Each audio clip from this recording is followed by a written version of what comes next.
Thank you, madam. Congratulations to Vikram Sampath-ji. One for getting the fellowship today. Very auspicious thing happening on the book launch in Chennai. I always like Indian historians. That is something which our country very rarely had. Very eminent historians of the highest quality. And normally when the first book was there on Savarkar, it looked for many people as a one-time wonder, somebody who got 100 in his first match. And the second book, The Contested Legacy, 1924 to 66, it hits at 200. A batsman coming to the crease again. Now, the game is set, the talent is proven. The deep research that the book has gone into is absolutely unbelievable. On Savarkar, if you see, for other person it is easy to write a book, relatively easy, especially on Veer Savarkar. It's very tough because normally you ask a person in the street, 8 out of 10 might have a very contested opinion. And maybe 2 might have a very historical perspective. So writing on Veer Savarkar, the two different volumes, continuous volumes, it really speaks about the caliber of the author, number one. It's a phenomenal writing. Second, when you go deeper into it, the fluidity of the writing, a connection to it, the documents that come seamlessly, and very important for a historical writer is a very neutral writing. It is not that he had a very fanboy writing of Veer Savarkar. When somebody goes through the book in bold, they will understand that it is not a very fanboy writing of Veer Savarkar. It is from a historical writing. And any person might have his plus and minus. Overall, when you look at it, Veer Savarkar, my humble opinion, because I'm too small a man to comment about him, he might have about 98% plus and 2% minuses here and there. Again, from our perspective, that he has covered it beautifully. I think it's a fantastic book, beautifully written. And this book proves beyond doubt that Vikram Sampath is here to stay. And many great books are there. Thank you for, you rightly said it speaks to the caliber of the author. So, Vikram, congratulations again. Since I didn't have the opportunity of speaking with you for the launch of the first volume of this book, and I'm sure some of them here may not have heard you, so I'm really curious, why Savarkar? What was the trigger? Like, did you choose Savarkar, or as they say, did Savarkar choose you? A very good evening, everyone, and it's always such a pleasure to be in Chennai, the city that is, my father's federal home. So though my father is not here, he is in Bangalore. I think his heart is right here. A lot of his friends from the Karur Vaishya Bank that he was part of are all part of the audience. So Chennai always matters a lot to him, and by osmosis to me too. And the lucky charm of the city and also of Mr. Annamalai is such that just this afternoon I heard from the Royal History Society in the UK. So it was all very propitious. To your question, why Savarkar? I think the answer is why not Savarkar? Because here was a man whose importance, whose political philosophy, whose I think relevance is so intense in today's contemporary India. The political philosophy of Hindutva that he espoused is something that is in the ascendant today across India. But then I was really quite amazed and alarmed by the curiously lack of academic interest in this man. In the last comprehensive biography of Veer Savarkar was written in the 1960s when he was still alive by this man called Dhananjay Keer. Now after that, year after year, we have numerous biographies of so many people, Gandhiji and Nehru and Bhagat Singh, and rightly so. History is always something that needs to be relooked, re-evaluated. But somehow Savarkar escaped that entire re-evaluation. He was a persona non grata in Indian history. Anybody who even was associated with him in a long measure actually had to pay a very heavy price for it, with their careers, with their livelihood. I've often mentioned this episode of the famous music composer Dr. Pandit Hridaynath Mangeshkar, who was a part of the All India Radio. Now Savarkar, along with being a very great political ideologue, was a prolific poet, Marathi poet par excellence. And he had composed many poems including Jayostute and this very famous Marathi poem Ne Majasi Ne Parata Matra Bhumila Sagara Pran Tadamadala, so which Hridaynath Mangeshkar ji had tuned, and his sisters Lata ji, Asha ji, all of them had sang. And for that crime of actually tuning Savarkar's poem, Hridaynath ji got a show cause notice from All India Radio saying, can you explain why you picked up this poem? And he's supposed to have given on record a 2-line reply saying, good poem and a great poet. Isn't that reason enough to tune a poem like this? But then he was sacked from All India Radio for doing this. So much for, we talk so much about intolerance and freedom of expression and all that being lacking today. This is the 1950s and 60s when you can't even talk about him. Today we are at least sitting like this and having a mainstream discussion. There is media covering this, and I'm not going to lose any. I don't have a job, but even if I had one, I wouldn't be losing it, anywhere. So that shows that times have changed.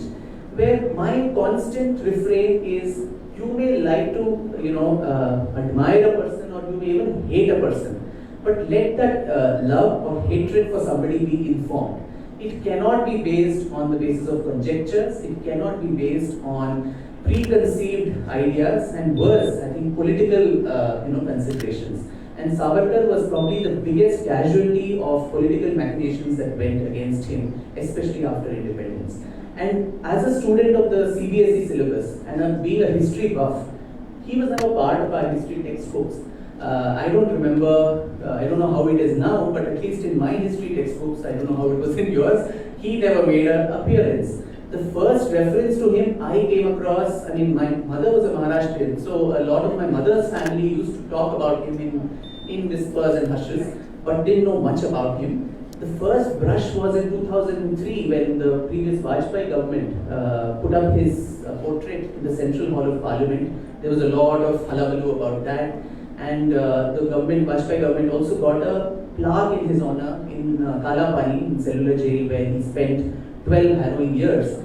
And a year later, when the UPA came to power, you had Mr. Manishankar Iyer actually get that plaque removed and thrown away, and lots of invectives, hurled at him. And since then to now, all the time, he's a part of raucous news debates every night. And political parties also make him a part of their election manifestos. He's a part of election speeches. Mr. Rahul Gandhi today or yesterday also said something against Savarkar. We have the Prime Minister going to cellular jail, and that very powerful imagery of him sitting there and paying his tributes, rightfully so.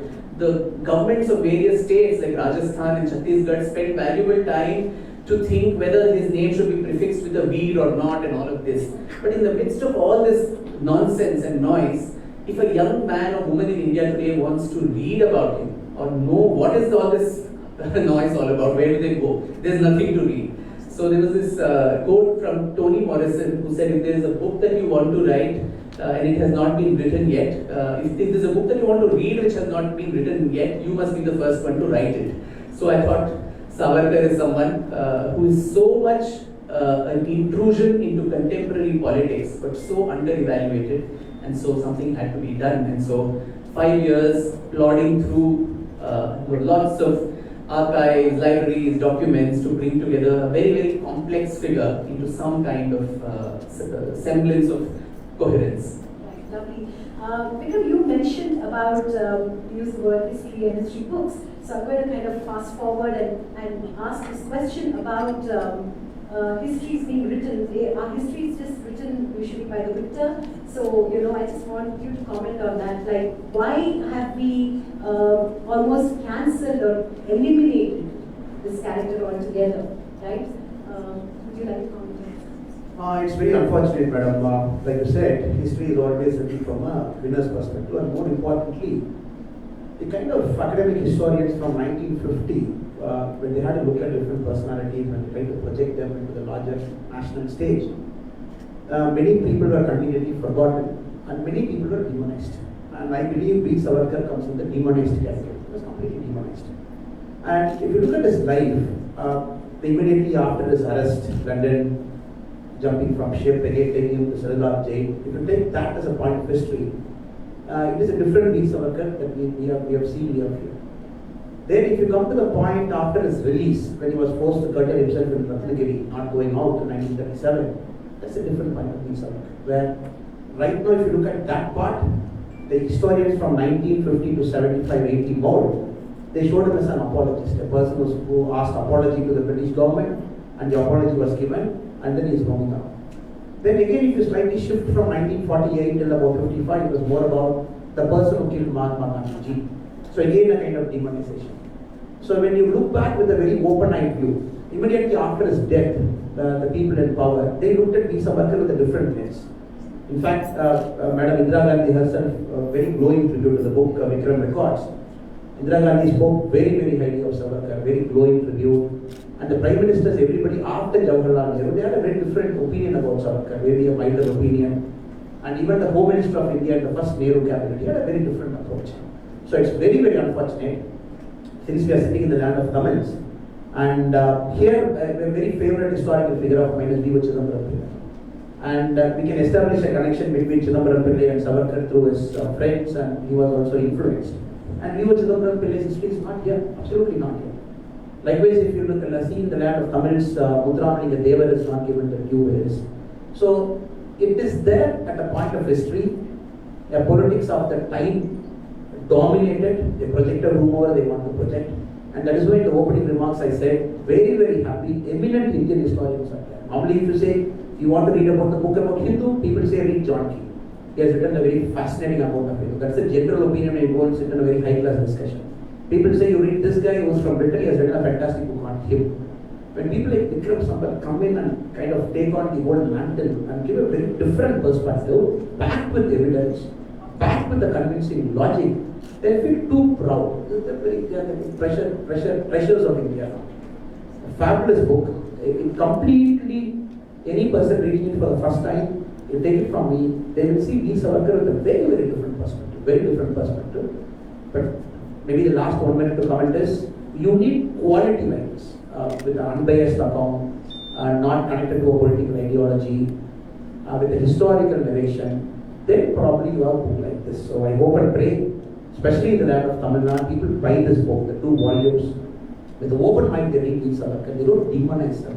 Give the person the due. As Indira Gandhi said, a great national guy, a great fierce patriotic guy. This is the words Indira Gandhi used.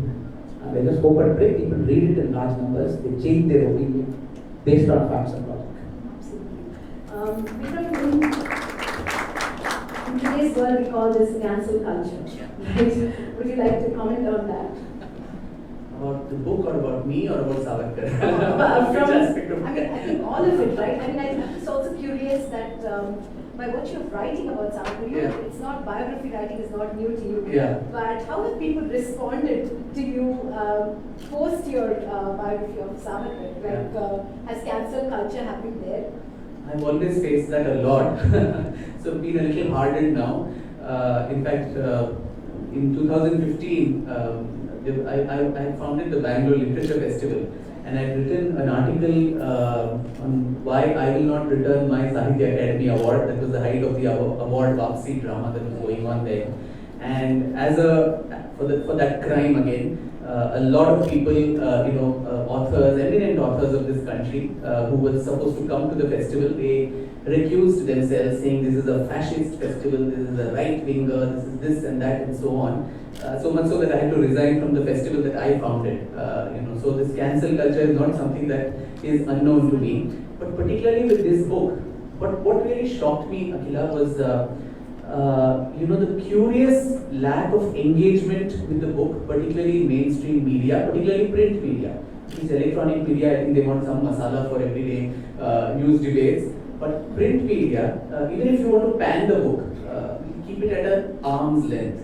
And I was more, shocked to know that there were several bookstores, including in my hometown, Bangalore, which didn't even stock the book. And when my publishers did ask them, they said, I've been in the literary field now for a little more than a decade. They said, my other books would be there, but this book will not be there. So they said, we have nothing against the author, but we don't want to spoil our bookstore by keeping a book on Savarkar. And despite that, the book going on to become a national bestseller, both the volumes, speaks volumes about the democratization of opinion today through social media. But for social media and the word of mouth, these gatekeepers who controlled everything, every opinion, what people need to read, what people need to think, how they need to think, was controlled by a few dogs in the manger. So today, I think thanks to social media is what this book went on to become the success it became, despite bookstores not stocking it. So much so that the pressure then builds on them. Many people go and ask them, why don't you have this book? And then they are forced to keep it. But then that was very, very, though I'm not surprised by this attitude, but it was shocking that it can go to this depth. That, you, as I said, hate the man for all I care, but at least read about him. In Europe, year after year, you have so many books even about Hitler written. So why this anathema to someone? Why? And somebody who all his life actually strove for elimination of untouchability is today a political untouchable, which is the biggest irony and paradox of destiny. So basically, Vikram, you were meted out the Savarisk treatment, so to speak. Well, I want to ask you a little bit about, in terms of material, and you speak about how you had a ton of material that was available on Savarkar, also because his life was, so to speak, under surveillance, right? So you had material to source from the British Museum in London, from the Nehru Museum in Delhi. I'm curious about how you plodded through this material and what were some of the principles of biography that you adhered to ensure that at no point it looked like you were carried away by Savarkar, so to speak, right? Yeah. So in my earlier biographies, it's always been looking for that needle in a haystack. When I wrote about Gauhar Jan, a Tawayef who died way back in the 1930s, there was so little material. Whereas here it was a problem of plenty. But that was also alarming to some extent, because as a senior research fellow at the Nehru Memorial Museum and Library, there's an entire microfilm section of about 26 microfilms called the Savarkar Private Papers that I got access to. Each microfilm about 1,000, 2,000 pages, so you can multiply that by 26, that kind of material, where every letter that went in and out of his house was intercepted, both by the British government and also the first independent government of India. And when I saw the accession registers, they were never ever accessed by any mainstream historians of India, all of whom come day in and day out to make narratives about the person, never read anything about the man, the material which was sitting right there in the archives. So several lakhs of pages of such documentation in the British archives in London, where I spent a significant amount of time, in the UK, and also in France and Germany and so on, to trace the entire history of the early revolutionary movement of India, which was all happening in Europe for the complete liberation. And I'm talking of the first 2 decades of the 20th century. And a copious amount of material in Marathi, which again I think mainstream historians have not accessed either willfully or because of their lack of knowledge of the language. And Savarkar wrote prolifically in Marathi. He was a poet, he was a playwright, he was a historian, amateur historian, he was a journalist.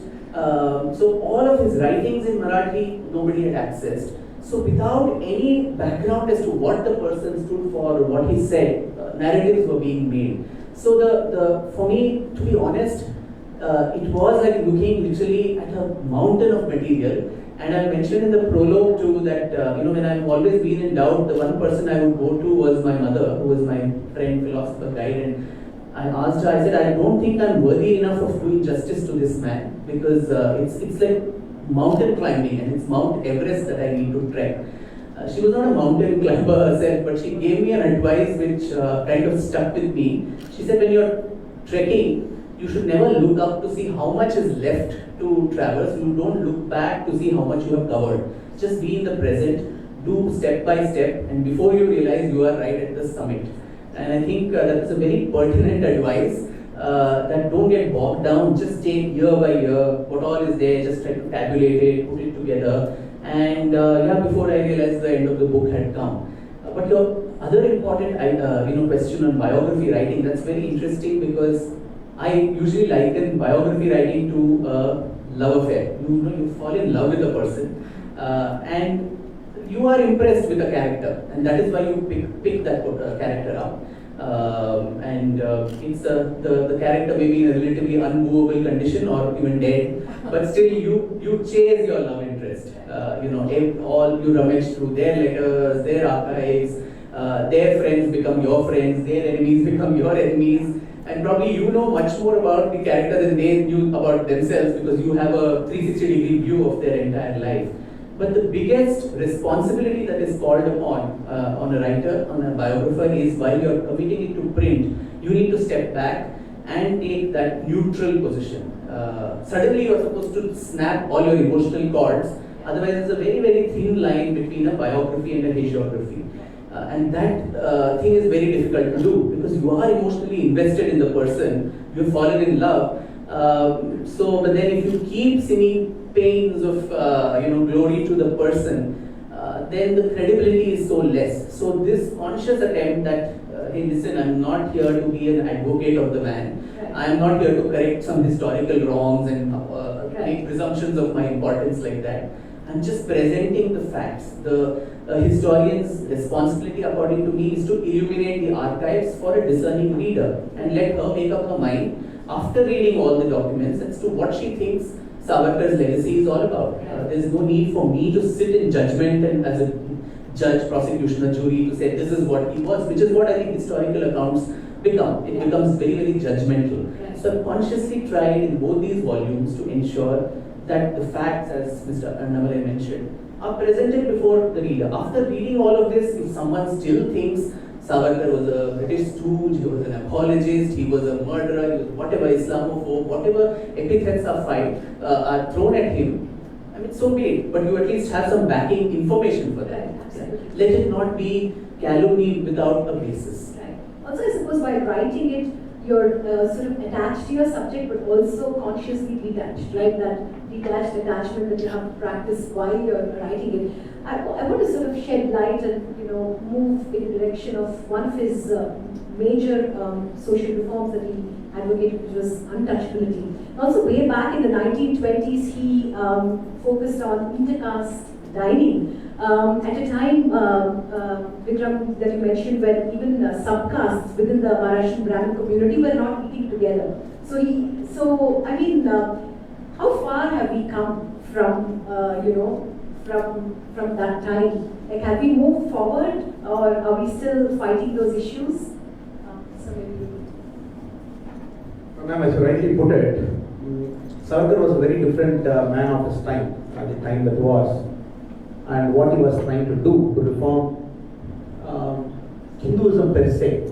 In the book he beautifully writes, for a lot of people's information, that he never believed in the ritual part of Hinduism. He believed in the ethos of what we're trying to talk about, Hindutva. And let us take us back to 1920, 1930 time in a state like Maharashtra. If you look at the photographs that Vikram Sampath has presented, Samabanti Bhojana, where he calls all caste, the so-called untouchables, who were treated very, very rudely at the point of time, made them to sit in a common platform. He takes that food along with them, and then conveys a very, very powerful statement that the internal reformation is happening. And the sacred threading ceremony, he brings all the different castes together, the sacred threading ceremony that very eloquently our Vikram Sampath puts it. When you look at it, you will truly understand that this is real social justice. I'm talking about 1920, 30, 40, that kind of era, when India was chained to the yoke of British imperialism and nobody was thinking about reforming Hinduism per se or the Hindutva ethos. It was far ahead of its time.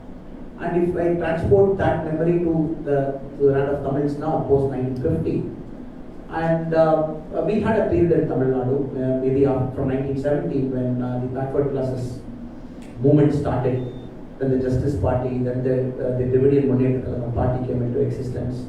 1967 they came into power. When you look at it, and when you look history in its proper depth, you know what Savarkar did was unparalleled, far ahead of his time.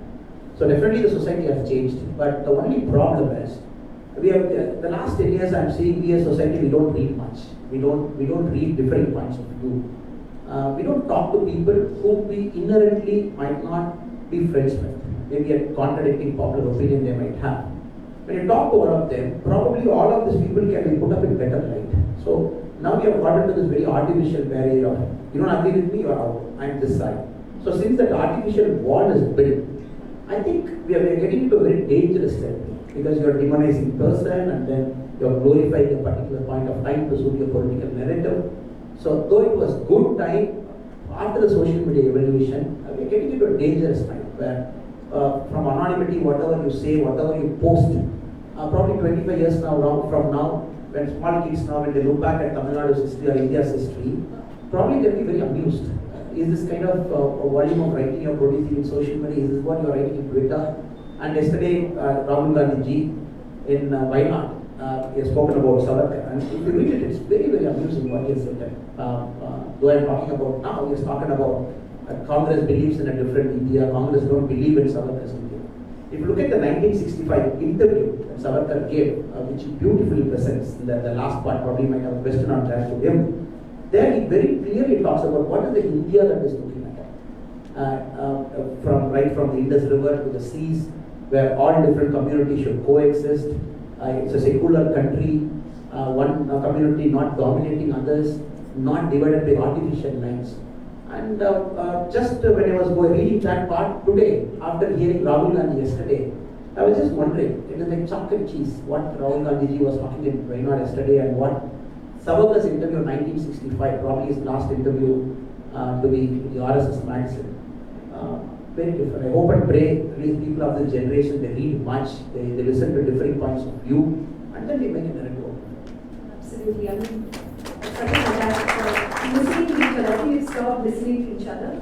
I also want to ask you a little bit about, speaking of the untouchability issue, isn't it a bit ironical that, Dr. Ambedkar was also a huge campaigner of untouchability?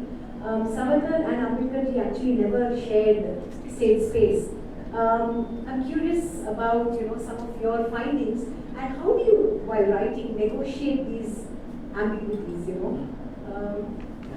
That's something I found very alarming because the 13 years that Savarkar was kept in house arrest in Ratnagiri in Maharashtra, it became like a social laboratory of the Hindutva that he had written in the Ratnagiri prison. How do you consolidate the Hindu society, removing all these terrible barriers that we had created amongst ourselves? So if you have to be a resisting force, you first need to be united among yourselves. So that was the fundamental, philosophy, and how do you put that to practice through, your own leadership. And the Sapta Bandis that he spoke, the 7 shackles of Hindu society, I think a lot of it is so relevant even now to some extent and not so much. So what were those 7 shackles which according to him held Hindu society hostage? Vedokta Bandi, what Sir mentioned about the Vedas are not the preserve of just one community, nor is Sanskrit just a language for one community. It is universal, knowledge and wisdom. It should be easily accessible to everybody. So his philosophy probably different from what a Periyar movement here would do of coming into people's homes and cutting off their sacred threads. Here it was going and giving that sacred thread to everybody and saying, this is your passport to Vedic literature, please take it. And he, being a Chitpavat Brahmin, was qualified enough to initiate anyone into the so-called Brahminhood. And he time and again said the whole Varna, even Lord Krishna in the Gita, talks about the Varnas not as gunas and not as something that was hereditary. Everybody is born a Shudra and then they ascend to the different levels of their achievement, either through their temperament, through their achievements in life. So the Vedokta Bandi was the first shackle he spoke about. Vyavasai Bandi, where he said the whole belief that you are born into a particular profession, it's not hereditary, it's again based on your merit. You can aspire for anything if you are qualified enough. And contrasting that to the same time when Gandhiji, there were a group of untouchables, so-called untouchables, not even say that now, but the group of so-called untouchables go to meet Gandhiji, and he tells them that everybody cannot become a viceroy or a prime minister. You have to be born in a particular family, the seeds of dynasty maybe, to have those leadership genes to aspire for the top post. Now, how antithetical is it to the very philosophy of democracy? So Vyavasai Bandi, where meritocracy is what matters, not hereditary profession that you follow. Samudra Bandi, the whole idea of the Hindu society that if you cross the seas, you will lose your caste. That was something he was against. That go to the enemy's camp. His Marathi book was also called Shatruncha Shibirat. Inside the enemy camp, you enter their camp, learn their strategies, and beat them at it. So don't assume that if you just cross over to the seas, you will lose your caste and all that. So take the best of everything that the world has to offer. Sparsha Bandi, untouchability, should be completely eliminated. And all castes and varnas also to be completely eliminated. Shuddhi Bandi, those of the Hindus who had been taken out of the fold, either due to allurement or coercion, there should be some mechanism to bring them back, because the Hindu faith is not a proselytizing one. There's no mechanism to reconvert and so on. So using the Arya Samaj methods of Shuddhi, how can you bring them back into the fold? And Roti Bandi and Beti Bandi, the last two, which was intercaste, dining and intercaste marriage. The first ever intercaste cafe in India, where people of all communities could sit together and eat. Today it may seem very normal, but that time, when even among the Maharashtrian Brahmins, the Deshasthas would not sit with the Chitpavans and Konkanasthas. So at that time, to have a Mahar, a Chamar, all these different communities, Kodis and Marathas sit together and have Sahibhojan, that was a huge leap and a hit at the very root of casteism. The first temple called the Patit Pavan Mandir, which he established in 1931 in Ratnagiri, where members of all communities could go and pray, and building on Lokmanya Tilak's iconography of Ganpati Utsav and how that could be used to galvanize people. Savarkar started this whole Asprishya Ganpati, or untouchable Ganpati, where the Ganpati was actually installed, the priest would be from the lowest in the caste hierarchy, and even the Brahmin had to go and touch his feet to take blessings. Schools where people of all communities children of all communities could sit together and study, which again today is so normal, but in those days, the teacher, he writes, the teachers, if they had to admonish the kid, the child from the so-called untouchable classes would have to sit outside the class, and if they had to admonish them, they would throw a chalk piece at him, they would not even touch them. So, to that extent, to have all of them sit together in the same class and study, in those 13 years, there were these path-breaking reforms, and he writes repeatedly to Dr. Ambedkar that, why don't you come to Ratnagiri and see what I have done? And this is a pilot project, and my area of operation is only here. But you are a national leader, and if you and I collaborate, maybe we can remove untouchability in the next and caste system in the next 10 years. But curiously, as you rightly observed, Ambedkar kept giving a lot of excuses. Of course, he gave a lot of laudatory letters to Savarkar, saying you are the only one who has understood that the Varna system is at the root cause of Jativad and Jati Pratha and all that, while no one else has understood this. But he, fell short of sharing stage with him. Because again, I think this whole element of cancel culture, persona non grata, if you are seen with him, your career will be spoiled. So till the time he was under British surveillance in Ratnagiri till 1937, he made some excuse or the other, but never shared space with him. But later on, coming from the same state and cultural milieu, Maharashtra, Ambedkar later, of course, built bridges. And even when Savarkar was accused in the Gandhi assassination, Ambedkar was then the Law Minister of India. And he used to attend the trials at the Red Fort, where for 1 year the trial happened. And it is a very curious and interesting incident I quote in the book, where Ambedkar is supposed to have called up Savarkar's lawyer, Bhopatkar, and said, I want to meet you. And then he calls him to some place in Delhi, where Ambedkar himself is driving the car, and he asks Bhopatkar to hop in. And they drive a little, and then he says, the evidence against your client, there is absolutely no evidence. He will get away, so don't worry about that. It's a fixed match. And the highest, from the highest power in the government of India, the orders have come to fix him. And the cabinet is deeply divided about it. Even Sardar Patel does not approve of this. And then Bhopatkar, in that paragraph I quote, he says, Jawaharlal Nehru, why would he have come to do that? And it ends there. So giving a lot of, dots to connect as to what was done, why it was done, by whom it was done. But by that time, it does seem that Ambedkar did share that sympathy for Savarkar, that he was being unfairly targeted in a crime that he did not commit. It's also beautiful because you also see a very human side of Savarkar.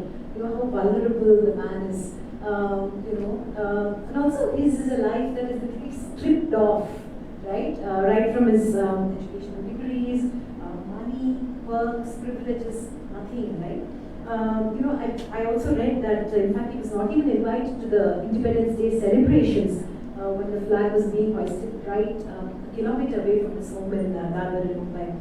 What does it take, like having spent so much time in the world of Savarkar, what according to you does it take for someone to constantly keep rising above the ashes, to push back and say, I'll still do it, I'll still ensure that what I'm saying, I'll make my voice heard. Like, What do you think are some of those qualities? That's quite a question.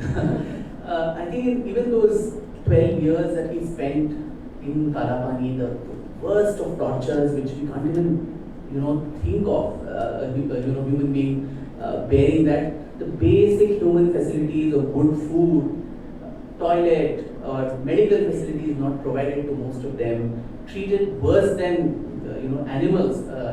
Animals are not given that kind of harsh penalty. In the blazing heat of Port Blair, he and also all the other political prisoners, day in and day out, they had to do this Ponu ka bail punishment, the grinding mill, oil grinding mill, where they go round and round the oil grinding machine and extract 30 pounds of oil. And if you don't extract that, then you are whiplashed, you're not fed, and so on. And the food that was given, full of insects and reptile pieces and all that, and most of them eating that, they would end up with diarrhea, most of the political prisoners. And I know it's terrible to even talk about that, but I think it should be put on record. They faced it, we are just talking about it. There were fixed timings to go to the toilet. And so if someone was suffering from diarrhea, you were not allowed to go. So, and there was also standing handcuffs punishment for weeks on end. So most of the political prisoners would end up urinating and defecating in their own cells and sitting amidst their own squalor, sitting, eating, sleeping amidst that. The gunny sacks that were used to make their uniforms there, leeches that biting into their skin but not getting treatment. And Savarkar was given solitary confinement for 6 months during the lockdown period with all our luxuries. When we were stripped off from social communication, we all went crazy, and we continue to go crazy perhaps. But then solitary confinement, where no human contact for 6 months, and his cell, if you see even now in cellular jail, it overlooks the gallows, where the only human being you would see is someone screaming and shouting to be taken for their execution. So in the midst of all of this, he writes, in his memoir called in Marathi called Maji Janmathet, or My Transportation for Life, he says there were several moments where I gave up. And not only him, there were other prisoners like Indu Bhushan Roy, Ulaskar Dutt and others, who either committed suicide or a lot of them went mad. In fact, the British started an asylum in Port Blair in the Haddo Island just to lodge all our ancestors who were political revolutionaries, because they just could not take this kind of torture. And he writes in that very candidly and unabashedly that I gave up my will to survive because death seemed better than living. And he tried to commit suicide a couple of times, but he said every time that happened, I resorted to Patanjali's Yoga Sutras or our philosophy, the reading that was that he had internalized, because they were not given, by the way, books or pen and paper.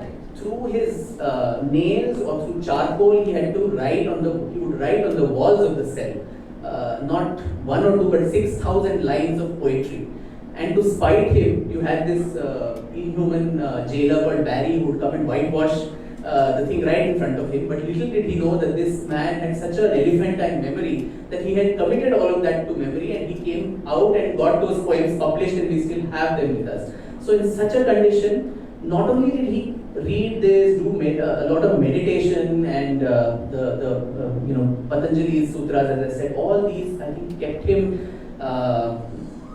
his own spirit alive, but he would also go and advise the other prisoners who were much younger than him, who looked up to him for leadership, saying don't commit suicide, don't go do all this fast unto death and all that, and eat nicely, don't starve, eat nicely, become fat and give it back to them. So I think it required a tenacity of another kind to actually keep your spirit, and probably after facing that kind of torture, these things probably seem much less that someone did invite you to some flag hoisting. It's okay, well, you've seen the worst. So these are very small things in comparison. So it really, but then eventually, I think he did get extremely disillusioned is what I saw, because he didn't have a natural death.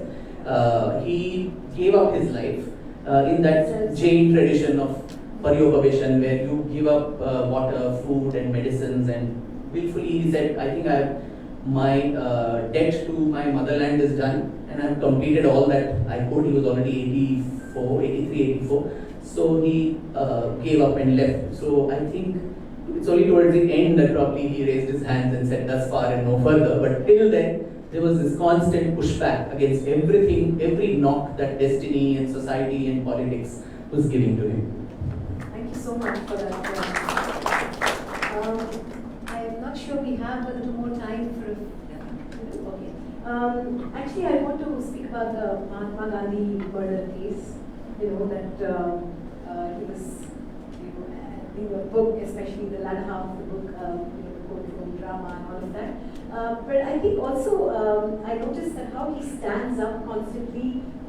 Especially, I remember this particular episode. We speak about how when Kasturba Gandhi died, the Congress invited donations from people to Gandhi to contribute to women who were suffering. And at that point, I think Savarkar stood up and said, like, why? Right? Why not to so many other women who are suffering? So, could you speak about this constant, back and forth that ideologically that Mahatma Gandhi and Savarkar had? So, if you have any interesting, discoveries that you made. The man of the moment is here, but still, I'll give you my 2 cents, ma'am. The previous question and this one. As IPS probationers, I go back to my old times 10 years back. I should have asked you that question. One of the compulsory visit for us was to go to Andaman's, be in Sirgar jail, and go there and see the exact cell where V. Savarkar was imprisoned. It's a very corner cell. You got to climb up the stairs. You go there. I still vividly recall the whole moment there. As the author said, Vikram, he said, from the window you can see the death gallows outside, and that did not register as much. We were 21, 22 at that point of time. We went to Cellular Jail. We saw that big thing where he has to grate that and take the oil out. Then later, during the course of our policing careers, I must have arrested about 10,000, 15,000 people in my life, different points of time. And from a taluk jail to a district jail to a central jail. And I used to do this jail visit often. Once in a month, once in 3 months, go meet them. And then I could understand the full import of what V. Savarkar must have felt in Cellular Jail at that kind of time. And people get broken. The best way, it's a very, very philosophical kind of thing, which was applied in psychology. The best way to break a man is to take him away from the loved ones. So that is part 1. Then, in the book, V. Savarkar talks about the happiest moments. This man is dying, in 1965 he is dying. When the question was put to him, the best part of his life, he says 2-3 things. He says, meeting my wife after 8 years in jail. My wife and my brother coming and meeting me after 8 years. And he was put in that kind of a mental space. Treated very harshly. I don't think any political prisoner in India's independence history, pre-independence, they never had to do what V. Savarkar did. It's a fact. And the kind of things he was made to undergo. That's why the name Kalapani was given. The name itself was terrible. And coming from there, coming back, reorienting himself, where he was made to sign the declaration where he gave something was written, he signed it. Then reinventing him every single time after that, 1937, Hindu Mahasabha president, then post-independence. Then again the second disaster of the Mahatma Gandhi's killing, again coming out of it, writing voraciously. Then till 1966. So very, very different man. I don't think there is no equal comparison to any political person in India where you can favorably or unfavorably compare them to V. Savarkar. This is a very unique person at a unique point of India's history who underwent some horrible things which was done on him, which no other political prisoner must have gone through. Now, we all conveniently said, if you look at Tamil Nadu, if you look at the history here, we have the great people who are praised by the Tamil media, praised by the political narrative. 1941, the same person said, he said, please don't go out British. You be there in India. If you go out of Tamil Nadu, we can't even manufacture a single matchstick. The 1941, he said it. 1955, the same person was changed. The narrative was a great fighter.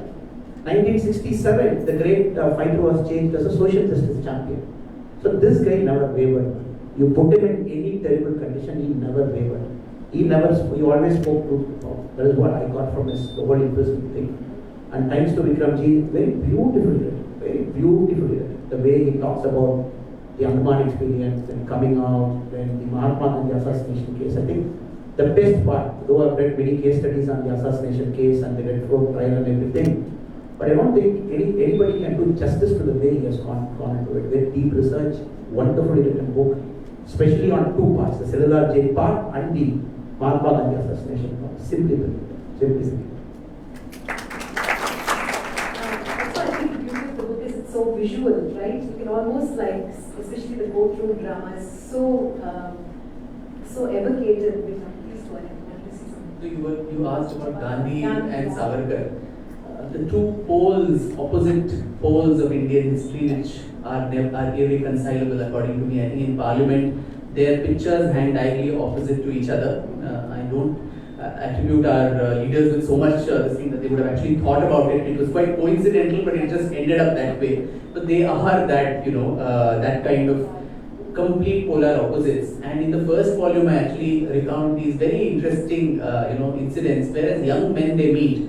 The first time they meet in London in 1906 or so, and Savarkar is in this India House, and Gandhi comes from South Africa to meet some of the revolutionaries there, and he goes and tries to meet him, but he's in the kitchen. Savarkar is in the kitchen and cooking prawns, and so Chitpavan Brahmin cooking prawns, and then he offers it to Gandhi also, and he says, no, I'm a vegetarian and I don't take this, and he chides him saying, this is only boiled fish, so if you cannot eat with us, how can you work with us? And we want young men who can go and eat the British alive, and you can't even eat boiled fish. So it was not the best of first meetings. But a few years later, 2-3 years later, in 1909, so bad at dates as a historian, but 1909, 1909 when they meet again in London, it is the Dussehra festival, where the India House they used to organize all these speeches by leaders and so on. So there was one, Gandhiji was also there, and he was invited to speak, and he said, I will not talk anything political. I will talk about the greatness of Ram Rajya and its establishment and the importance of ahimsa to achieve that. And immediately after that, Savarkar comes on to the podium and he refutes every little shreds his arguments by saying, you spoke about Ram Rajya, but even Ram had to kill Ravan to establish Ram Rajya. He did not go and sit in Satyagraha in front of Ravana, and Ravana said, okay, thank you, and send Sita away. He had to fight a war and kill the man. And he said, we are celebrating this, we are having this speech in the middle of Dasara, when all the 9 days, the Devi is worshipped with all her, astras and shastras, and these are not ornamental things. So annihilation of evil is very much a part of, Hindu or Indian tradition. The whole Mahabharata war, where Lord Krishna himself advises Arjuna that if the person is on the path of adharma, that person may be your relative, he may be your guru, he may be anything, your duty is first to annihilate him. So his question to Gandhi then was, do you consider the British Raj as adharmic? If it is, then picking up the gun or the shastras to annihilate it is not against our culture. It is a part, it's a bounden duty. And this whole absolute ahimsa, where you don't be the first one to throw the stone, but if someone is attacking you, you don't show your other cheek. So that absolutist, ahimsa is something that he was completely against. And at that very fundamental point, I think the two men, they completely disagreed with each other. They met only thrice in life. The third time I recount in this book, where in 1926 or so, when he was in Ratnagiri, Gandhi and Kasturba also come to meet him. The two women, Savarkar's wife Yamuna and Kasturba, they go inside and have a chit chat. And these two men have a long discussion and arguments where Gandhi says, don't do all this Shuddhi movement, and it spoils the social fabric and national unity, Hindu-Muslim unity. And all of that, they disagree. And while going, Gandhi is supposed to have said, I think our thoughts will never converge, but will you allow me to do my experiments? And Savarkar is supposed to have retorted, and his secretary recounts that, which I quote, saying, Mahatma ji, you can of course go on with your experiments, but please be aware that these experiments will be at the cost of the country. And prophetic as it may be, 2 decades later, what all happened, the horrors of partition, the way the subcontinent was sliced, and everything else. I think history is the jury to see who was right and what was wrong. So, it was very ironical that the same man then gets implicated in the murder of the same person whom he had an ideological tiff. It's almost like, one of those Shakespearean tragedies where it's so spooky and eerie, and he's implicated in it, as I indicated, maybe due to political fixing, bases only one police approver's statement, where police coercion, I think, can make people give lots of witnesses and statements. So there was one such approver called Digambar Badge, who was a petty criminal himself. He was an arms dealer and all that. And this man is supposed to have given this statement to the Bombay police that he went along with Nathuram Godse and Narayan Apte, the main killers, to Savarkar's house, and Savarkar gave this gun to him in typical Bollywood style and said, Yashasvi Honya, or in Marathi saying, be successful and come back. And that was Badge's statement. So it's just this one statement which was enough to implicate someone, and the police tried and the prosecution tried to retrofit that. For one long year the prosecution went on. It tried to get many people who could corroborate that one line. It said Yashasvi Honya, be successful. It could have meant anything, be successful in whatever. So, because even if actually one, the interesting part which I discovered is these men, Godse and others, they were not professional killers. They were just these really maverick kind of young men with, they were seeing the horrors of partition, they had seen the Naukhali tragedies. Speak about how they practice. Yes. Yeah. So the idea to actually assassinate Gandhiji, as heinous as it was, came to their minds only by 12th of January 1948. Till then, they were just fired with this whole zeal that we have to take revenge against all that was happening. The first idea they had was, we should all go to Pakistan and bomb the assembly of Pakistan when it's in session, so that Jinnah and the rest can just be blown off. Never, attention for detail was not important. Like, how do you actually take all the bombs there? How are you going to execute it? But yeah, let's do this, let's gather money. So that zeal was there. When that was seemingly not possible to achieve, the next idea was, can we loot the Nizam's treasury, which was going from Maharashtra to Hyderabad state, because the Nizam was dilly-dallying into joining the Indian Union. Now that also failed. But on 12th of January, when Gandhiji announced his fast unto death, forcing the government of India to hand over 55 crores to Pakistan, at a time when Pakistani army men in the guise of tribesmen were intruding into Kashmir and occupying a large part of it, and the government of India, particularly Sardar Patel, had the intuition to say, till Pakistan vacates that thing, we are not going to give the 55 crores that was due to Pakistan during the partition, the liability and asset division. But Gandhiji said, no, this is going to be this is a gentleman's promise, we have to give it to them. And he also had this idea that East and West Pakistan, which was so far away from each other, you needed to connect it through a road, through a grand highway that would connect East and West Pakistan, what is Bangladesh. Imagine a road cutting through the very heart of India and what it would mean for our national security and sovereignty. So at that point, these young men said, our victim has presented himself in front of us, so let us go for it. And so 12th of January, they decide on a rookie attempt that let's bomb it off. And so in that 1 week, they get this pistol from here and there, and they have an aborted attempt. The first attempt on Gandhiji's life was made on 20th of January, and it was unsuccessful. And the biggest charade that I saw in the course of my research was between 20th of January and 30th, when the actual act was committed. The police of both the states, Bombay police and the Delhi police, had 10 days valuable clues which they could nab and catch the culprits if they wanted to.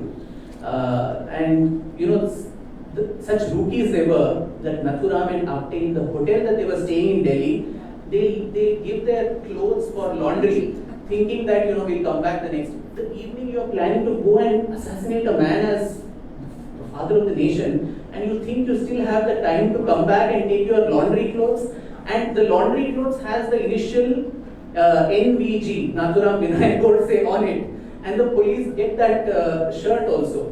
And one of the fellows who put the bomb, Madan Lal Pahwa, he is in the police custody. He has given a testament as to what the plan was.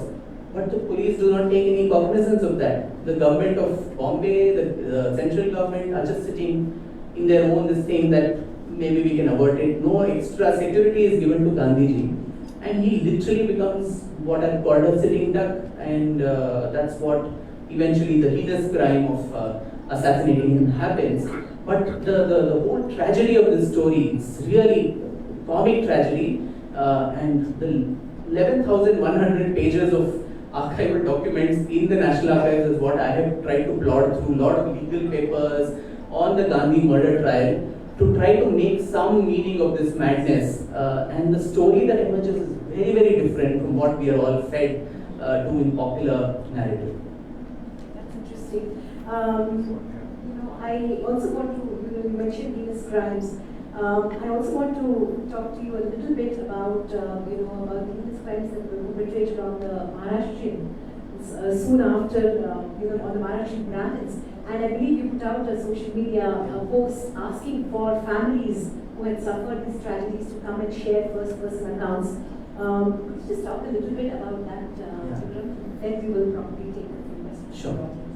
So that was another episode, Akhila, which I think has been suppressed so badly that just as in 1984 you had the anti-Sikh riots after Indira Gandhi's murder, it was a trailer to that in 1948 where just because Godse and Apte and others belonged to the Maharashtrian Brahmin community, the caste of the assassins was leaked out by somebody in Delhi within few hours of the crime.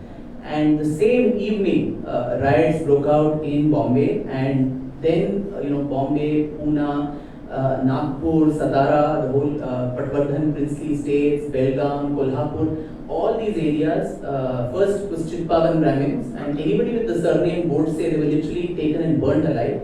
And later the crimes against all of the Maharashtrian Brahmins, whether it was Deshasthas or Chitpavans. And there's a scholar I quote called Maureen Patterson who came to India in the 1950s to investigate or research about this, and she says she was denied information from the Maharashtra police. Hundreds of Brahmins were actually killed, and the numbers would never be known in actuality because no FIRs were lodged, cases were not registered, and there was a complete ethnic cleansing of villages. To this day, interestingly, if you go to many villages in Maharashtra, you would probably find one or two Brahmin households. Most of them have migrated off to Bombay, Pune, the cities, or come to neighboring Mysore state and all of that. So, this something of this extent, and who committed these crimes? So, for that also, one of the Congress's topmost leaders, Dwarka Prasad Mishra, who was the Home Minister of the Central Provinces, he writes in his memoirs, and I quote him. He says most of the people who were leading these mobs, which went and rampaged houses, burned men, women, children alive, were very senior Congress office bearers. And there was a lot of pressure that was put on him as a Home Minister to not arrest these people. And there were threats that we will take it up with the Home Minister Sardar Patel in the centre and all of that. And he clearly mentions that episode. And then I actually, after 7 decades have passed, and I put out, when there are no documents, what does a historian do? It's oral narratives and oral history you fall back on. So today with social media, you can crowdsource, stories. So I put out a post saying, if you have family tragedies and family histories of what your ancestors faced in 1948, can you please share with me in confidence? I will not publish it without your consent. I was deluged with so many memoirs of so many people. It was very cathartic for a lot of them who came out with these stories of what all happened to them. But when I asked them, can I quote you? Many of them backed out. Some of them said, you can quote us, but we don't want our names to be taken. So in the appendix to the book, these first-person accounts are all there, but most of it is under anonymous, because they said even to this day, the people who led the mobs then, their successors or those parties are in positions of a lot of authority and power in Maharashtra, and we have moved on, we have rebuilt our lives. We don't want to jeopardize that all over again. So please let it be. If you want, you can write the episode, but please don't take our name. So I think world over, history gives us this space where we can recount the horrors of the past, heal those wounds, and ensure that these crimes are never committed again. if we had set an example of how the state would behave, against hoodlums who take on an entire community just because the assassin of a national leader belonged to a particular community, maybe 1984 would not have repeated. That is the whole perversion with which I think history keeps repeating itself because no one was hearing it the first time. And so I think this was a very, very sad episode of Maharashtra's political history, which probably for the first time it's come out in print. In fact, I wanted to bring out a booklet on it, just on that episode of the Maharashtrian Brahmin carnage. I got a lot of backlash, to be honest, and a lot of people said, you value your life, please don't go ahead with doing an entire project on that. It's too dangerous. So that is the fear and the Darka Mahal that we live in today, where we can't even write, where we can't even use history as a space to heal and learn lessons from. So we have already started about the next book. You wrote. I seem like a sucker for punishment, so I'm writing 2 more landmines. One is the biography of Tipu Sultan, and the other is on Chhatrapati Shivaji Maharaj. I think both of whom are political characters who are very, very relevant in contemporary politics, contemporary public discourse even today. So I don't know, it's going to be hard, and I have to start trying to looking for asylum outside India, perhaps. I just want to, one of the last interviews that Savarkarji gave was to Sridhar Tekar of SS magazine, Organizer magazine was called in 1965, and responding to a question on the India of your dreams. There's a beautiful paragraph, perhaps Sir could read it, it's on page 550, complete.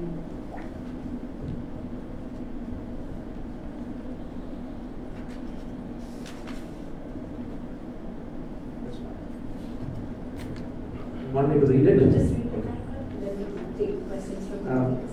Yes, thank you so much, ma'am. There was a very beautiful interview that Veer Savarkar gave it to the RSS magazine Organizer in 1965. Probably for the first time in the mainstream book, Vikram Samarji has brought it out in the back. The question that was asked to Veer Savarkar is, what is the India of your dreams? He replies, my India would be a democratic state in which people belonging to different religions, sects or races would be treated with perfect equality. None would be allowed to dominate others. None would be deprived of his just and equal rights of free citizenship. So long as everyone discharged the common obligation which he owed to the state as a whole. Hindustan, the motherland, and the holy land of the Hindus, from the Indus to the seas, would be an organic, undivided state. The Hindus would be a casteless society, a consolidated and a modern nation. Science and technology would be encouraged. There would be a total liquidation of landlordism. All the land would belong to the state eventually. All key industries would be nationalized. India would be self-sufficient in respect of food, clothes, shelter and defense. The India of my dreams would have unbounded faith in the world commonwealth, because the earth is the common motherland of all. But India would not go down under the evaluation of this world commonwealth. The foreign policy of a militarily strong, ardent Hindustan would be a policy of neutrality and peace. And a powerful centralized state of Hindustan would contribute effectively towards an enduring peace and prosperity in the world. Thank you so much. Absolutely. Yeah, so very encouraging. Thank you so much for reading that. And perhaps we will take a few questions from the audience. If there is a mic that can. Mr. Madhu, perhaps we could have a mic, sir. I could.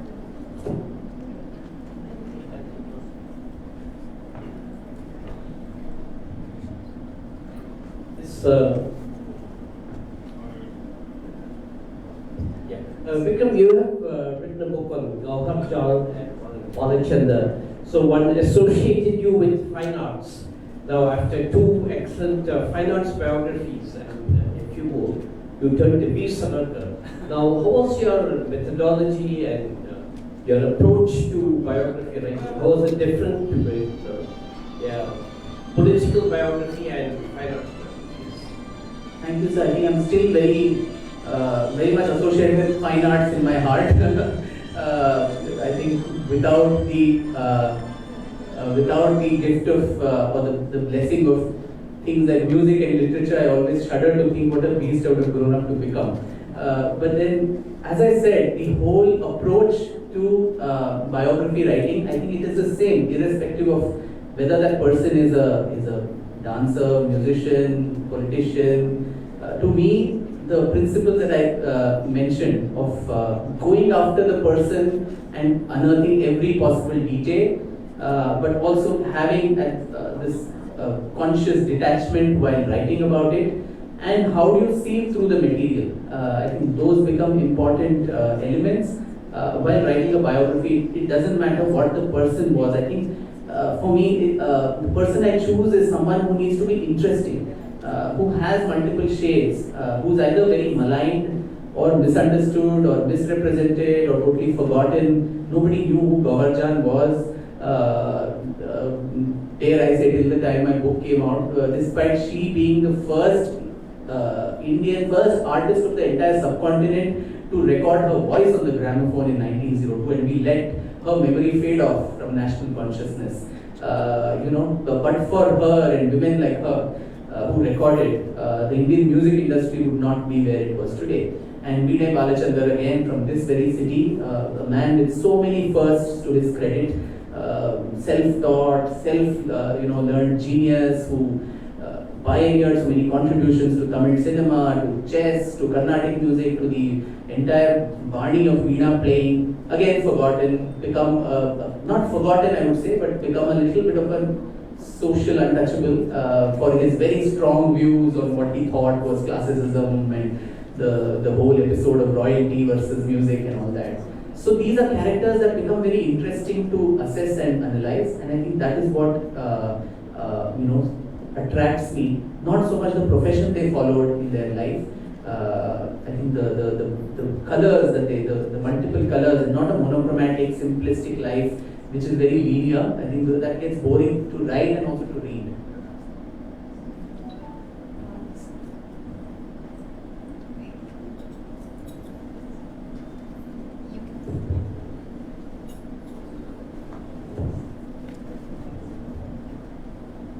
Hello, sir.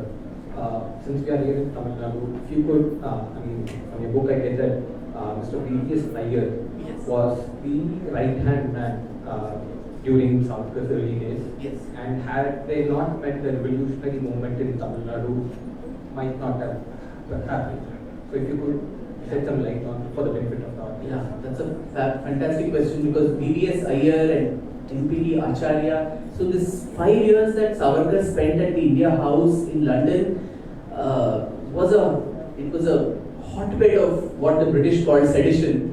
Fascinating characters, again, who don't ring a bell today in contemporary India.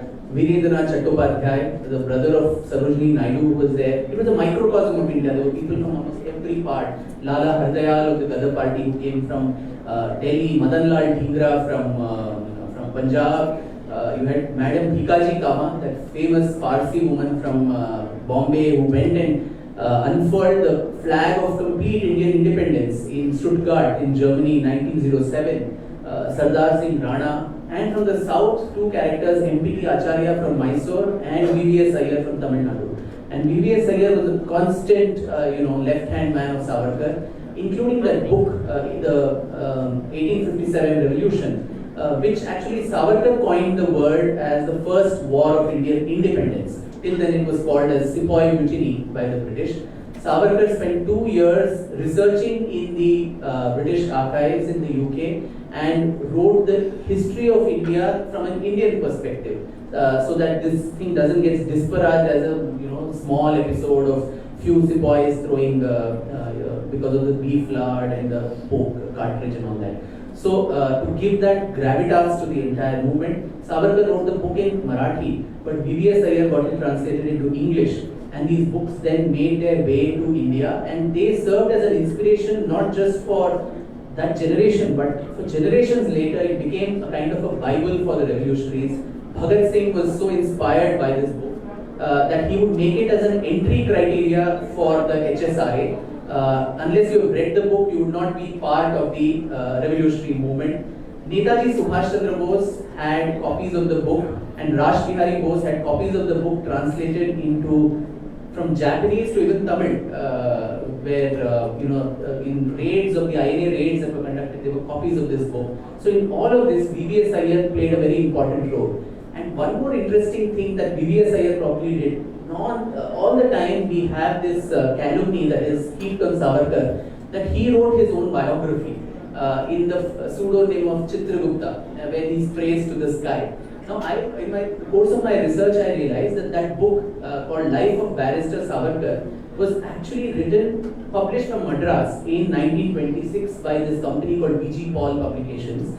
And in the advertisement to that book, it says very clearly, this book was written of a very famous patriot by a friend of his. And considering that at that time, VVS Iyer was moving between Pondicherry, which was French territory and therefore safe to operate from, and Madras, it could have been him who wrote it. Or the other conjecture is that it was none other than C. Rajgopalachari who might have written that book. Simply because when Savarkar got released from jail and took over the presidentship of the Hindu Mahasabha, in a public speech, Rajaji himself said, and I quote him, that about a decade or so ago, I had written a biography of this great man, and what more can be added since then than now. So Rajaji, who was one of Gandhiji's most trusted right-hand man, actually having such a laudatory words to say of Savarkar and also writing his biography. And where have we come today, where we calumnize the man so much? So I think VVS Iyer's role very important, and thank you for bringing that up here. I have a question. Comment and suggestion. Congratulations, Mr. Vikram. Analogy awesome. Both of you gave an excellent overview about Veer Savarkar. My only request to you, I hail from the IT industry.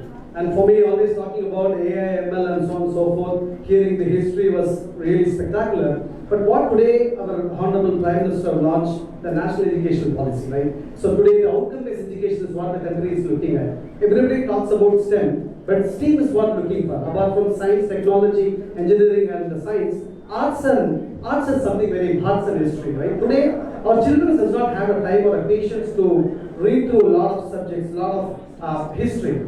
So probably this kind of patriotic leaders, there will be hundreds of historians in our country, where you can come with a 1-minute video or a 1 or 2 page, a quick snapshot, so that is the outcome for the students in India. That is the only way where the outcome-based education will be successful in national education policy when it comes to subject of history.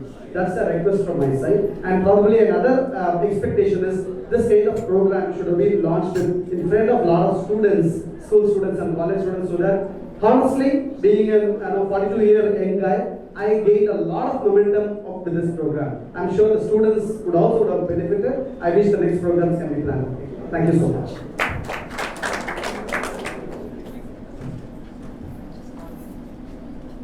So,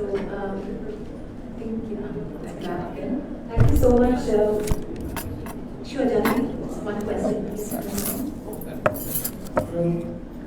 So this is not really a question. இது வந்து ஒரு பணிவான வேண்டும் திரு அண்ணாமலை அவர்களுக்கு.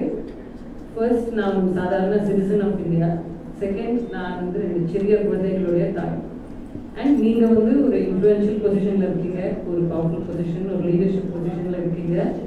ஃப்யூச்சரில் you have a lot of athletes waiting for you. So அதில் ஒரு பணிவான என்னுடைய வேண்டுகோள் வந்து ஒரு விஷயத்தை நீங்கள் ஞாபகம் வைக்கணும். அது இந்த ஒரு ஈவெண்ட்டில் சொல்கிறது ரொம்ப முக்கியமான ஒரு நடப்பு. ஏன்னா இது வந்து historian Vikram is there and நீங்கள் coming together for some purpose இல்லைங்களா? நீங்கள் சொன்ன மாதிரி திரு வாவு சிதம்பரம் பிள்ளை, திரு மாபூசி அவர்கள், இல்லை திரு திருப்பூர் குமரன் அவர்கள், இந்த மாதிரி திரு வீரன் சின்னமலை அவர்கள், இவர்களை பற்றியெல்லாம் வந்து நாங்கள் படிக்கவே இல்லை சின்னத்தில் இருக்கும். பெரிய ஒரு இம்பார்ட்டண்ட் ஒரு பர்சனாலிட்டி ஃபார் த ஃப்ரீடம் ஸ்ட்ரகிள்ங்கிற மாதிரி ஒரு இம்பார்ட்டண்ட்டாக நாங்கள் படிக்கிறது, இன்க்ளூடிங் வீர் சவர்கர். ஸோ இது நீங்கள் வந்து at the latest stage when you are in a position where you are able to bring change, இதை கண்டிப்பாக சில்ட்ரனோட எஜுகேஷனில் நீங்கள் கொண்டு வரணும். ஃப்ரம் அ நான் பொலிட்டிசைசிங் பெர்ஸ்பெக்டிவ், ஃப்ரம் அ நான் பயாஸ்ட் பெர்ஸ்பெக்டிவ் இந்த சேஞ்ச் நடக்கணும்னு நான் தெளிவாக வேண்டியது. Thank you, ma'am. Fantastic. suggestion. Generally, I wholeheartedly agree with you that our children should definitely read the histories. I'll just answer it. Yes. Madam ரொம்ப நன்றி. ஒரே நிமிஷத்தில் நீங்கள் சொன்னதுக்கான பதிலை கொடுத்துறோம் madam. I am very common small man like you, but I think history will be kinded to your children and my children the future. இப்போ என்ன நடக்குதுன்னா madam, it's great journey happening in society. நான் ஒரு ஸ்கூலில் படிக்கும் பொழுது நான் படித்த ஹிஸ்டாரிக்கல் அந்த பொலிட்டிக்கல் பார்ட்டி வந்ததுக்கப்புறம் one thing I really fascinated, யாரையோ வந்து ஜாதி தலைவர்கள் அடைச்சி வச்சிருக்காங்க தமிழ்நாட்டுக்குள்ள. ஒரு கூட்டுகளை போட்டு கூட்டி வச்சிருக்கோம், தலையை உடச்சிருவாங்க அதை உடச்சிருவாங்கன்னு சொல்லிட்டு பெரிய பெரிய தலைவர்கள்லாம் கூட்டுக்குள்ள தான் இருக்காங்க தமிழ்நாட்டில். இந்த கடைசி ஒரு 3 மாத காலமாக நிறைய தலைவர்களை வந்து நாங்கள் வந்து ஒரு புது கண்ணோட பார்க்கலாம், நாட் பொலிட்டிசைசிங் பெர் சே. அதை பார்க்கும் பொழுது உதாரணத்திற்கு ஒரு 3 பேரை மட்டும் நான் சொல்றேன் மேடம், ஏன்னா நீங்க எந்த லைன்ல போயிட்டு இருக்கீங்க அப்படிங்கிறக்காக. இப்போ விக்ரம்ஜி வந்து அவருடைய திப்பு சுல்தான் புக்கை ரிசர்ச் பண்ணும் பொழுது நிறைய நம்மளுடைய தமிழ்நாடு கனெக்ஷன் வராது. திப்பு சுல்தான் வராத இடம் கிடையாது. திண்டுக்கல்ல இருந்து, கோயம்புத்தூர் சைட்ல இருந்து, ஈரோட்ல இருந்து எல்லா பகுதிகளுக்குமே வந்திருக்காருங்க. அதுல வந்து பாத்தீங்கன்னா தீரன் சின்னமலை அப்படின்னு ஒரு கேரக்டர் இருக்காரு. ஒரு very great nationalist, amazing person. But ஒரு ஜாதிக்குள்ள போட்டு அடைச்சு வச்சிருக்கோம். பட் அவரு கூட வேலை செஞ்ச ஆட்கள் எல்லாமே மறைஞ்சு போயிட்டாங்க. கொஞ்சம் தொலாவி பார்த்தீங்கன்னா there is a person called புல்லான். அவர் கூட இருந்த ஒரு மனிதர். he comes from Arunthathiyar community, the poorest of the poor நம்ம சொல்லுவோம். அதே போல குணால நாடார் இன்னொருத்தர் இருப்பார். அதெல்லாம் மறைஞ்சே போச்சு. கொஞ்சம் எடுத்து படிச்சீங்கன்னா வெரி ஃபேசினேட்டிங் பீப்புள். அதே போல டவுன் சவுத் போயிட்டீங்கன்னா இப்போ வி.ஓ. சிதம்பரம் பிள்ளை அவரை வந்து நான் எந்த புத்தகத்திலையும் படிச்சதில்லை. ஆனால் கோயம்புத்தூர் ஜெயிலுக்கு போனீங்கன்னா வி.ஓ. சிதம்பரம் பிள்ளை அவர்கள் எடுத்த செக்கை நீங்கள் பார்க்கணும். அது வந்து சவர்கர் சொல்லியிருப்பாரு, அது சாதாரண மனிதர்கள் இருக்க முடியாது. என்னால் அந்த செக்கை இருக்க முடியாது. நான், விக்ரம்ஜி, அகிலா மேடம் 3 பேர் சேர்ந்து எங்களால் இருக்க முடியாது. அது மேபி அப்சரா ரெட்டி மேடம் சேர்த்துக்கிறேன். நாங்கள் 4 பேர் சேர்ந்து அந்த செக்கை இழுக்கவே முடியாது. அதை ஒரு மனிதர் வி.ஓ. சிதம்பரம் பிள்ளை கோயம்புத்தூர் இழுத்திருக்காரு. அதை வந்து சவர்கர் அவர்கள் வந்து செல்லுலார் ஜெயிலில் எடுத்திருக்காங்க. நீங்கள் கஷ்டப்பட்டு 2 மாடு சேர்த்து இழுக்கிறத ஒரு மனுஷன் இழுக்கணும். இழுத்து முடிச்சதுக்கு அப்புறம் ஒரே ஒரு சொட்டு அதுல இருந்து அந்த இது வரும். அதை வந்து சவர்கர் எழுதியிருப்பார். அந்த ஒரு சொட்டு அவர் என்ன நினைச்சாருன்னா, அந்த ஒரு சொட்டு எண்ணெய் வெளியே வர்றது நம்முடைய இந்தியாவுடைய ஃப்ரீடம் மூமெண்ட்டுக்கு அந்த ஒரு சொட்டு எண்ணெய் பயன்படும் என்று அதை இழுத்துருக்காங்க. அதெல்லாம் பார்த்தீங்கன்னா பட் இது எல்லாமே நமக்கு வந்து மறைக்கப்பட்டதுன்னு சொன்னதை விட, மேபி நான் யாரையும் தவறா சொல்ல விரும்பலைங்க, பட் நம்ம சில்ட்ரனுக்கு வந்து அது மிகப்பெரிய தவறான முன்னுதாரணமாக இருக்கு. தேர் ஹீரோஸ் மேடம், தேர் ஹீரோஸ். இவங்கெல்லாம் வந்து மிகப்பெரிய ஹீரோக்கள். பொலிட்டிக்கல் ஐடியாலஜியில் கண்டிப்பாக அடைக்க வேண்டாம். ஒருத்தருக்கு இருந்து அவ்வளோ விஷயங்கள் கற்றுக்கிறதுக்கு இப்போ தான் இந்தியன் ஹிஸ்ட்ரி ஓப்பன் ஆகுது அப்படின்னு பணிவான கருத்து. இவங்கெல்லாம் வந்ததுக்கு உடைக்கிறாங்க, ஒரு நெரேட்டிவ் உடைக்கிறாங்க, ஒரு புதிய லென்ஸ்ல அதை பார்க்குறாங்க, புதிய ஒரு மனிதர்களை வெளியே கொண்டு வர்றாங்க. அதனால் இப்போ நமக்கு சில்ட்ரனுக்கு ஒரே பிரச்சனைனா, இது ஒரு அட்டென்ஷன் டிஃபிசிட் ஜென்ரேஷன், அட்டென்ஷனே இல்லாத ஒரு ஜென்ரேஷன். ஒரு 10 நிமிஷம் வாட்ஸ்அப்பில் பார்த்தாவே நம்ம டயர்டாயிடுறோம். எப்படி அவங்கள படிக்க வைக்க போகிறோம்? பார்த்தீங்கன்னா நம்ம நண்பர் கேட்டார், அற்புதமாக கேட்டார். இப்போ நண்பர் கேட்டது கூட பார்த்தீங்கன்னா ஒரு 2 நிமிஷம் வீடியோவில் அவங்க கொண்டு வர முடியுமா அப்படின்னு கேட்டார். உண்மைதான், நானும் அதே பொசிஷனில் தான் நானும் கேட்டிருப்பேன். ஆனால் சவர்கர் அவர்களை வந்து படிக்க படிக்க படிக்க ஓப்பன் ஆகும். அதே போல் தீரன் சின்னமலை படிக்க படிக்க ஓப்பன் ஆகும். அதே போல் கீழே டவுன் சவுத் போனீங்கன்னா நிறைய தலைவர்கள் படிக்க படிக்க ஓப்பன் ஆகும்.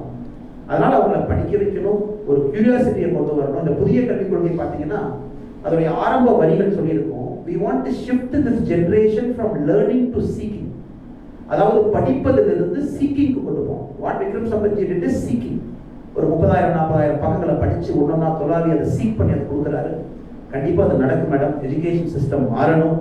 இப்போ நம்ம தமிழ்நாட்டில் பார்த்தீங்கன்னா எஜுகேஷன் தான் ஈஸியாக இருக்கணும் குழந்தைங்களுக்கு. ஈஸியாக இருக்கக்கூடாது, கஷ்டப்படணும். ஸ்கூல்லாம் கஷ்டப்படணும். அடிவாங்கிருக்கேன், என்னை வெளியே நிற்க வச்சிருக்காங்க, என்னை வெளியே முட்டி போட வச்சிருக்காங்க வெயில்ல. அதில் இப்போ வந்து நீங்கள் சொன்னீங்கன்னா நான் ஏதோ பெருசாக பேசுகிற மாதிரி உடனே நீ ஜெயிலுக்கு போட்டுருவாங்க. அதாவது அது அவ்வளோ நடந்திருக்கு. நமக்கு அந்த லேர்னிங் மேலே அந்த தேர்ஸ்ட்டை கொண்டு வந்திருக்காங்க நம்மளுடைய டீச்சர்ஸ் எல்லாம். கண்டிப்பாக அது மாறணும். அதுக்கு நான் குழந்தைங்களை அடின்னு நான் சொல்ல, குழந்தைங்களுக்கு அந்த ரிகர்னஸ் கொடுக்கணும். ரிகர்னஸ் கண்டிப்பாக கொடுக்கணும்.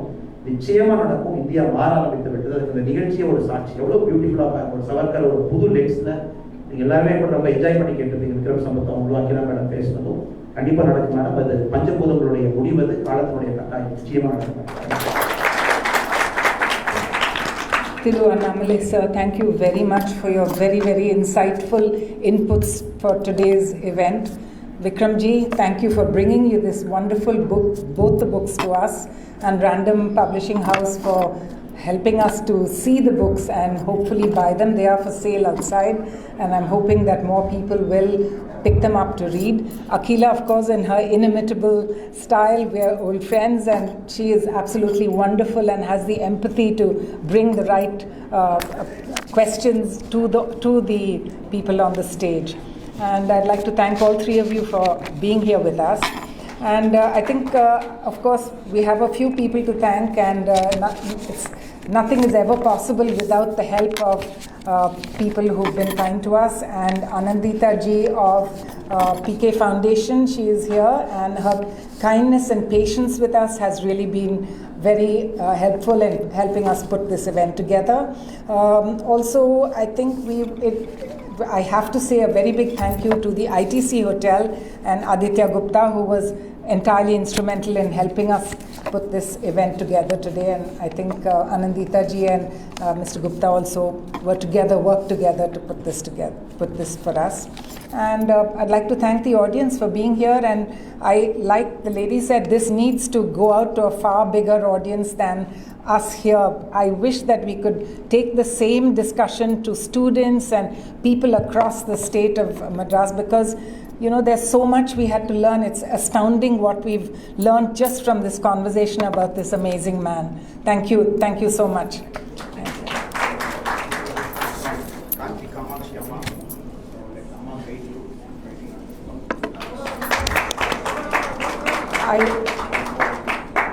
I'd like to request you, to just sit for a couple of minutes. I think some of the press would like to come forward for a soundbite. Whatever you want. You'll take. Okay. I think this gentleman is going to take.